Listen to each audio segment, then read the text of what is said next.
Alright, today we're going through Black Gulch and we are finally going to get the weapon for the run.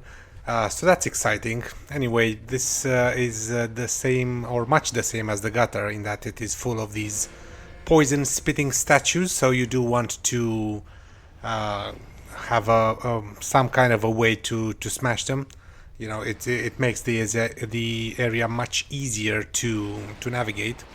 Anyway, we use the fragrant branch of yore on this guy to unlock the quote-unquote hidden bonfire, which is not very hidden, but it is called the hidden chamber or something like that. Anyway, after we do that, we need to go and drop down to the giants area so that we can get the forgotten key and the soul of a giant, and also the ring of giants +1, which increases poise, which is something we are going to need. Definitely with the weapon that we're gonna get.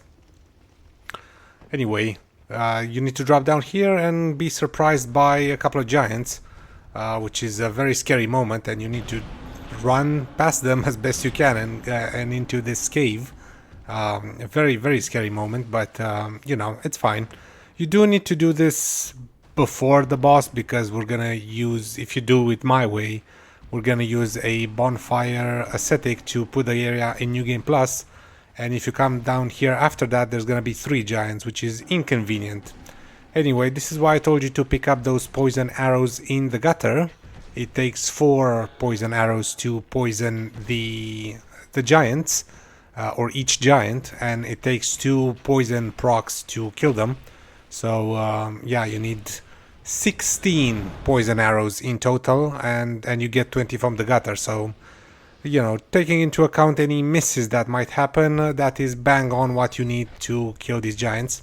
Anyway, we get the forgotten key and the soul of a giant as mentioned, and we use the forgotten key on this door that allows us to communicate or to converse with Dark Diver Grandal or whatever his name is for the second time. But it's now time for the Rotten. The Rotten is the boss of the Black Gulch, of course. It is.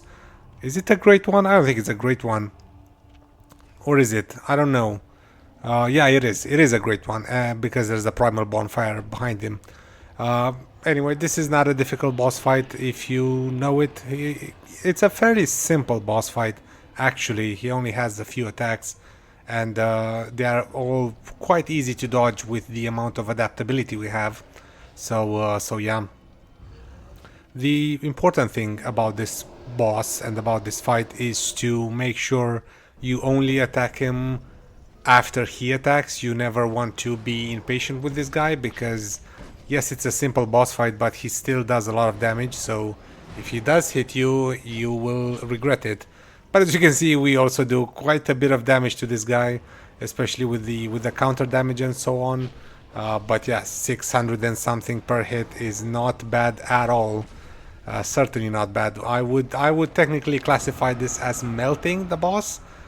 Feel free to disagree, but I feel like most people would agree with that classification. Anyway, he's dead, so that was easy. And yes, he is a great one because we have embraced his great soul. Very good. And we go beyond his arena to light the final primal bonfire, which will open the way to the Shrine of Winter and Dragon Lake Castle and so on and so forth to the rest of the game. Anyway, those items are very useless in that chest. But anyway, we move past that. We try to light the primal bonfire, but we get interrupted rather rudely, I might add, by Aldia. This is the titular scholar of the first sin, and I stupidly try and light the torch as if the flaming guy wasn't enough to light up the area. I thought the torch would help, but it did not. Anyway, he tells you some generic conversation about what you're gonna do and what ending you're gonna choose. That doesn't matter. What matters is that we light the primal bonfire and we go back to Majula to level up 10 intelligence and 10 faith, which is gonna be helpful.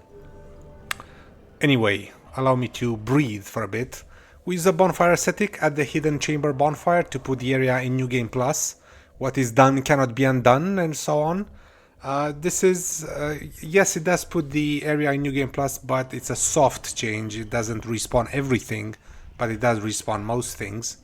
We use the bright bug that we bought years ago and some aromatic ooze to sort of balance out the fight and put ourselves into New Game Plus as well, so to speak. And as you can see, we are doing just as much damage to this guy. So he's dead. I'm not gonna show the fight again because, yeah, obviously we've just seen it. But we embrace the Great Soul again, and we also get the Old Dead One Soul in New Game Plus, which we use to trade with Ornifex, the blacksmith, here in Brightstone Cove, Seldora, which is very nice. And it's you know, we trade for the weapon, for the one, which is, I can finally reveal it, the Crypt Blacksword. Very good, the thickest weapon. Look at this fucking thing. Look how thick it is. A massive slab of just pure metalness. Anyway, we quickly go and upgrade it to +3, I believe. Yeah, I needed one more Petrified Dragon Bone to +4. We respec, as you can see.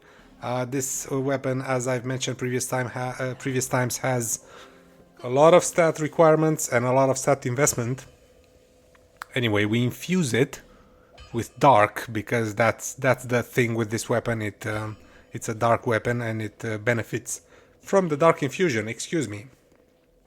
Now we talk to this guy in Huntsman Scopes. We purchase the dark weapon and and he gives us the sunset staff, which is what we're gonna use to cast dark weapon. Very good. Some of you might say that you know, you don't actually need 40 strength, but I like to be able to one-hand it sometimes because you need a torch or something. Anyway, that's it. I hope you enjoyed it, and I will see you guys next time. Have a good one.